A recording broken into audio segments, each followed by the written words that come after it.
Ang ating mga home sweet home, pwede pang maging sweeter kung hahayaan natin ang swerte na umenter. Kaya ang pangako ni Love Aniver, ang mga tahanan natin gagawin niyang luckier. Earth, wind, metal, water and fire.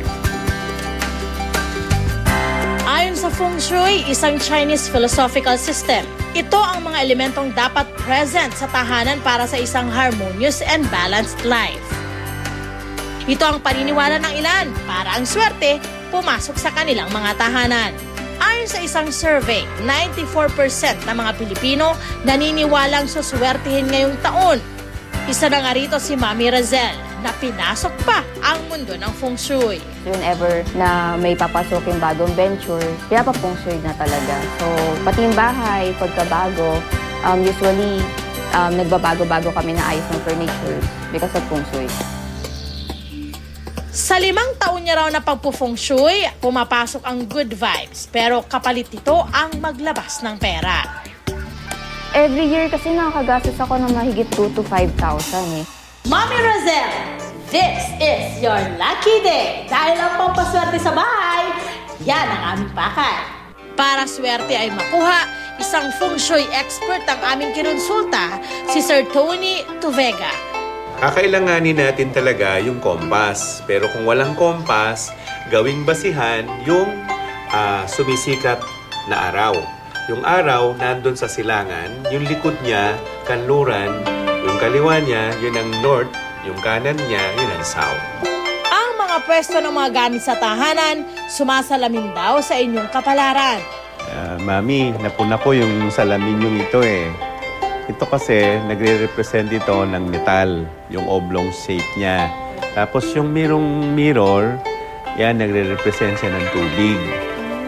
At hindi siya pwedeng sa lugar na ito sa northeast. Mainam to, dali natin dun sa southwest sector ng bahay mo. Ang metal elements nagkakaroon ng pagkasira o erosion kung sa northeast ipupwesto. Kaya mainam sa southwest ito ilagay, kung saan present ang she-star o kuyog star. At yan, magdadala yan sa inyo ng kuyog star. Yung dadami yung oportunidad mo, at saka yung mga naninirahan sa bahay na ito, magdadala siya ng swerte.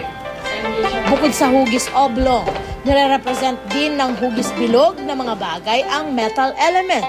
Tandaan lang na sa southwest dapat ipwesto ang mga ito.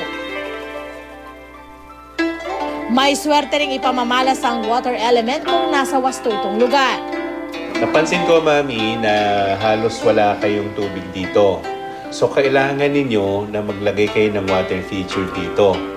Para mapanatili ang enerhiya ng tubig, kailangan lang ng itim o asul na baso na simbolo ng kulay ng tubig. Lagyan pa ito ng tubig sa loob. Nilagay natin yung tubig sa north kasi mayroong star 9 na ang ibig sabihin, yung apoy ay nasa sektor ng north. At yung tubig ay magbe-vaporize. Sa pagkakaroon ng peaceful na tahanan, dapat nagkakasundo ang mga taong nakatira rito. Dito papasok ang wood element. Maglalagay tayo ng rito, ng mga gulay, ng bulaklak, at saka ng mga prutas para mag-simulate yung wood element sa gitna. Ang bulaklak na pula, patitibayan ang pagsasama ng mag-asawa. Ang mga gulay at prutas naman, magbubuklod sa buong pamilya. Ito, Mami, kailangan natin ng fire element. So, ang kandila ay nagre-represent sa fire element. So, ilalagay natin siya sa south sector. 9 na kandila ang ilagay dahil ang numerong ito ang nagre-represent sa apoy. Pero huwag sindihan ang mga ito dahil virtual reality ang Feng Shui at simbolo na ito kaagad ng apoy. Sa pagpwesto nito sa south, nakatutulong ito para magkaroon ng magandang bunga ang pagtatrabaho. Okay na po tayo sa love, sa money, sa career. Paano naman po, sir, pagka-health naman po ang usapan?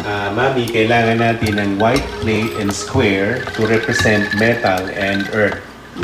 Para i-battleground natin yung endless star. Sa East, di umanong present ang illness star, kaya dito ilagay ang earth element. Ang hugis na square gaya ng plato naman ang nagre-represent sa earth na sisiguro sa kalusugan ng inyong pamilya. Pagkatapos makumpleto ang mga elemento, kabuuang malas naman daw ang itaboy. Kailangan yung gumamit ng barya na 168 pieces na coins at saka asin. Ilalagay niyo yun sa northwest sector.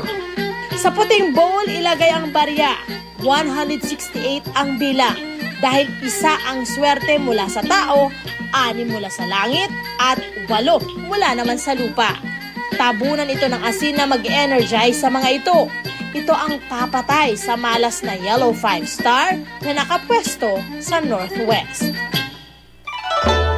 Sa feng shui guide na ito, maaari kayong swertehin ngayong 2014.